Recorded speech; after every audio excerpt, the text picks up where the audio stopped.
Tava na rua agora com o meu cabelo exatamente do jeito como ele tá. E eu tava com um sapato que ele tem um saltinho, então ele faz barulho. E eu cheguei no ponto de ônibus, tinha uma menina, acho que uns 14, 13 anos, não sei. E ela olhou pra minha cara e deu risada. E eu encarei ela. E aí quando eu encarei ela, ela subiu na lotação. E ela olhou pra trás e ela fez o nome do pai. Como se fosse uma aberração. E na hora, quando a gente passa por esse tipo de situação, a gente não consegue fazer nada. E eu fiquei só encarando ela e eu sentei mais pra frente. Na hora que eu fui embora pra descer, quando eu desci da lotação, ela fez assim, ó, como se eu fosse uma aberração, como se eu fosse do diabo, o que quer que seja. Só tô desabafando aqui pra vocês entenderem como é fácil ser um viado preto no Brasil. É isso. Eu só queria saber o que tem de errado com o meu cabelo, com o que eu escolho vestir, com quem eu sou. Porque é muito violento você sair na rua e uma pessoa dar risada de quem você é. Sabe? É tipo... É surreal. É surreal. E a mãe dela viu e a mãe dela não fez nada. E eu também não fiz. Isso que dói, porque a gente não consegue. A gente não consegue, porque isso é muito mais forte, muito mais violento do que qualquer coisa que a gente consiga fazer. É absurdo, é absurdo. Bom dia, pessoal. Mais um dia aí no país da picanha e da cervejinha. Estamos de volta aí. Curte, comenta, compartilha e se inscreva no nosso canal. E vamos às notícias de hoje, ó. Em menos de 2 anos, dobrou o número de moradores de rua no Brasil.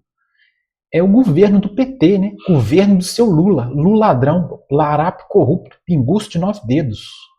No governo pinguço corrupto, o número de moradores de rua simplesmente dobrou. É o Lula que prometeu, né, tirar os pobres da pobreza. Fica só na promessa.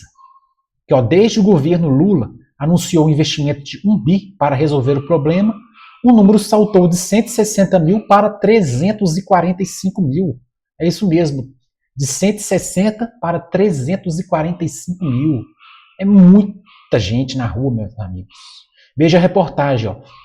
Em dezembro de 2023, o governo federal apresentou o plano Ruas Visíveis, anunciado como marco no enfrentamento da miséria urbana. O programa previa cerca de 1 bilhão em investimentos e a articulação de 11 ministérios em torno de 7 eixos. O objetivo era diminuir o número de moradores de rua do país.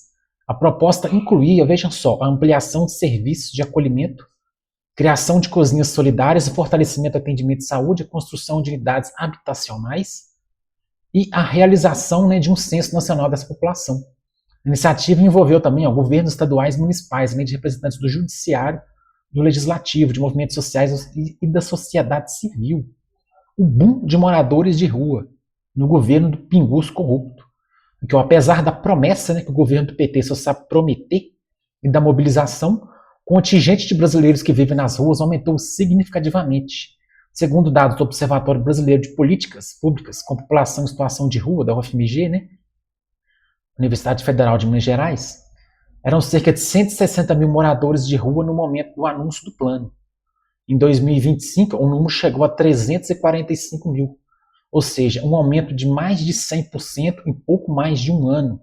O crescimento não é homogêneo, que o Sudeste concentra mais de 60% dessa população, enquanto o Norte responde por menos de 5%. A capital paulista sozinha, vejam só, abriga cerca de 100 mil pessoas, mais que o triplo do registrado há uma década. Então vejam, os 5 estados com mais moradores de rua. Primeiro lugar, São Paulo, né, obviamente, que tem o maior número de pessoas, né, maior número de habitantes. São Paulo com 146.940. Rio de Janeiro com 31.693. Minas Gerais, 31.410. Bahia, Paraná. Então, em São Paulo, Rio de Janeiro, Minas, Bahia e Paraná são os 5, né, estados aí com maiores moradores de rua. Aqui, ó, o perfil demográfico mostra que aproximadamente 85% dos moradores de rua são homens. Ao todo, 70% são negros. Quase 10 mil pessoas têm menos de 17 anos e 32 mil são idosos, com mais de 60 anos. Então, é o que a gente vê, né, pessoal? Os números estão aí para não mentir. No governo do seu Lula, do pinguço corrupto, o número de moradores de rua aumentou, né? A pobreza está aumentando no Brasil. E o seu Lula com um discursinho de merda, falando que acabou com a fome do Brasil. Né? O mentiroso que tira números do rabo, inventa números do botão, falou que o Brasil aí tinha acabado com a fome, né? Mas o que a gente vê aí, cada vez mais moradores de rua nas capitais brasileiras aí. Mudando de assunto, vejam, ó, Lula e Xi Jinping, da China, conversam por 1 hora em telefonema. Porque ó, no diálogo, líderes trocaram impressões sobre a atual conjuntura internacional e esforços pela paz entre Rússia e Ucrânia. Meus amigos, o Lula bate o gancho aí, né, um telefonema para o Xi Jinping, ficou mais de 1 hora com ele no telefone. O que será que os dois estão tramando, né? O Lula deve estar tramando aí implantar o comunismo no Brasil, né? Implantar a porra do comunismo no Brasil e faz aliança aí com Xi Jinping e Putin, esse pinguço corrupto. Para pegar o telefone e ligar para o Trump, o orgulho dele e a vaidade não deixam, né? Negociar as tarifas que o Trump impôs. Esse Lula é um picareta. Então veja aqui, ó. Depois de comentários do presidente dos Estados Unidos, Donald Trump, sobre o comércio global de soja, as relações diplomáticas entre Brasil, China e outros países do BRICS ganharam destaque nessa segunda-feira, que foi ontem, né? O presidente Luiz Inácio Lula da Silva conversou por telefone com líderes das principais nações do bloco, incluindo o chinês Xi Jinping. Então, no diálogo que durou cerca de 1 hora, Lula e Xi Jinping trocaram impressões sobre a atual conjuntura internacional e os recentes esforços pela paz entre Rússia e Ucrânia, conforme nota do Palácio do Planalto. O comunicado ainda informou que ambos reconhecem o papel estratégico do G20 e do BRICS na promoção do multilateralismo global.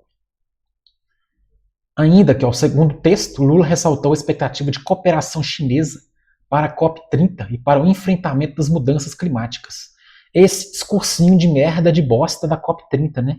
Essa COP30 que está sendo um evento aí que vai desviar milhões, é um evento aí que seria uma Copa do Mundo de 2014, né? Vão criar aí hotéis, gastar milhões em hotéis e depois não vamos ter, né, público em Belém para poder ocupar esses hotéis. É o que aconteceu na Copa, né? Construíram estádios aí no meio do nada e agora os estádios ficam lá jogados às moscas, né? Não tem estado aí que não tem nem time de futebol que eles construíram. Na Amazônia lá, por exemplo. Então é o governo do seu Lula, né? A gastança e a putaria. O governo do seu Lula gosta de mostrar que está fazendo algo bem, para o bem da população, gosta de fazer esses eventos, né? Esses eventos por quê? Ele gosta de aparecer para a mídia, gosta de roubar, fazer esses hotéis aí que depois vão ficar vazios, jogados às moscas, fazer esses hotéis aí que estão superfaturados, aluguel caro, estadia cara. Então o governo do Lula é isso aí, é pirotecnia com o nosso dinheiro, show de pirotecnia. Então o que a gente pode ver é isso aí. E a gente pode ver aqui, ó, que no comentário aí do início do vídeo, né?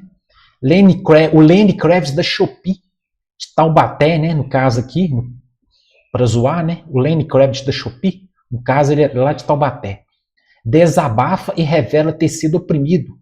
Uma garotinha de extrema direita, ultra radical.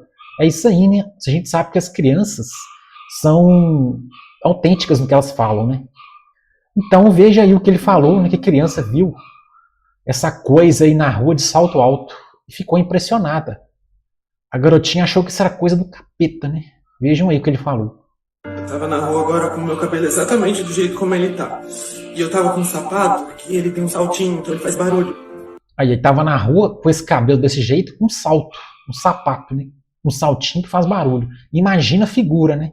Aquela calça apertadinha, esse cabelão aí, de sapato, de salto alto. Figura do inferno. E eu cheguei no ponto de ônibus, tinha uma menina, acho que uns 14, 13 anos, não sei, e ela olhou pra minha cara e deu risada. E eu encarei ela. E aí quando eu encarei ela subiu na lotação, e ela olhou pra trás e ela fez o nome do pai, como se fosse uma aberração. E na hora, quando a gente passa por esse tipo de situação, a gente não consegue fazer nada.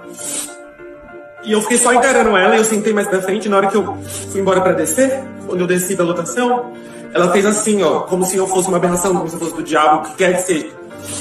Só tô desabafando aqui pra vocês entenderem como é fácil ser um viado preto no Brasil. É isso. Eu só queria saber o que tem de errado com o meu cabelo, com o que eu escolho vestir, com quem eu sou, porque é muito violento você sair na rua e uma pessoa dar risada de quem você é. Sabe? É tipo, É surreal. É surreal. E a mãe dela viu e a mãe dela não fez nada. E eu também não fiz. Isso que dói, porque a gente não consegue. A gente não consegue, porque isso é muito mais forte, muito mais violento do que qualquer coisa que a gente consiga fazer. É absurdo, é absurdo. É isso aí, né? É só sair na rua vestido decentemente como uma pessoa normal, né? Quer espantar uma criança vestindo calcinha apertadinha, salto alto, um cabelo desse todo espalhafatoso. E depois não quer ser reparado e ridicularizado, né? Essa esquerda é um show de horrores, né, meus amigos? É um show de horrores. É isso aí, a criança, né, que não tem culpa nenhuma, ficou horrorizada com essa situação. E vocês, que o achariam ao ver um senhor desse jeito aí na rua, de salto alto, calcinha apertadinha, cabelo black power? Creio que normal vocês não achariam, né? Então é isso aí, né? Vamos ficando por aqui. Essas foram as notícias de hoje. Curte, comenta, compartilha e se inscreva no nosso canal, pessoal. Um abraço, fique com Deus, até mais.